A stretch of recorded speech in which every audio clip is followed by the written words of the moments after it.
एक अलग ही योजना चल रही होती है।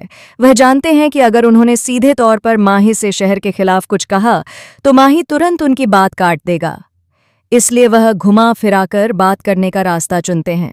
वह पहले घर परिवार की बातें करते हैं, हाल चाल पूछते हैं और फिर धीरे धीरे मुद्दे की ओर बढ़ते हैं।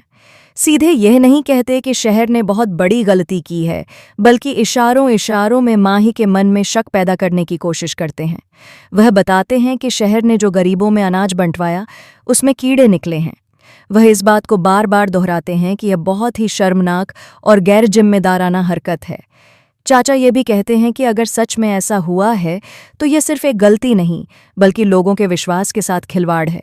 वह माही के सामने ऐसा माहौल बनाने की कोशिश करते हैं कि उसे लगे जैसे शहर ने बहुत बड़ा अपराध कर दिया हो। लेकिन यहाँ कहानी एक अलग मोड़ लेती है। माही को शहर पर पूरा भरोसा है। वह शहर के स्वभाव और उसकी नीयत को अच्छी तरह जानता है। उसे यकीन है कि शहर कभी भी जानबूझकर ऐसा काम नहीं कर सकती।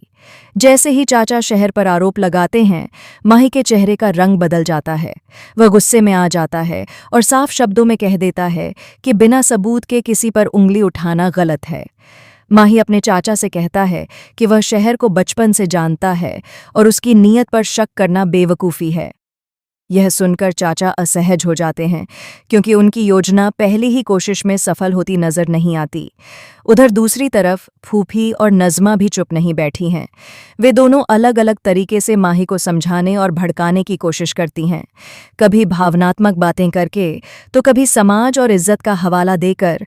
वे माही के मन में शहर के खिलाफ शक का बीज बोना चाहती हैं। वे चाहती हैं कि माही शहर से नाराज हो जाए और उसके खिलाफ खड़ा हो जाए। घर का माहौल धीरे धीरे तनावपूर्ण होता जा रहा है। हर कोई अपनी अपनी राय दे रहा है, लेकिन माही अभी भी शांत रहकर सच जानने की कोशिश में लगा है। वह किसी के कहने पर निर्णय लेने के बजाय खुद सच्चाई तक पहुंचना चाहता है।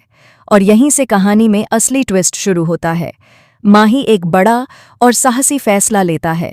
वह घरवालों के सामने खुलकर कहता है कि शहर निर्दोष है और जब तक सच सामने नहीं आ जाता वह किसी को भी शहर पर उंगली उठाने नहीं देगा। इतना ही नहीं, माही खुद इस मामले की तह तक जाने का फैसला करता है। वह जांच शुरू करता है, लोगों से बात करता है और सबूत इकट्ठा करने की कोशिश करता है। उसे यकीन है कि इस साजिश के पीछे कोई और है जो शहर को बदनाम करना चाहता है। अब सबकी निगाहें माही पर टिक जाती हैं। क्या वह असली गुनहगार तक पहुंच पाएगा? क्या सच सामने आने पर फूफी और नज़मा का चेहरा बेनकाब होगा? और जब हकीकत उजागर होगी, तब घरवालों की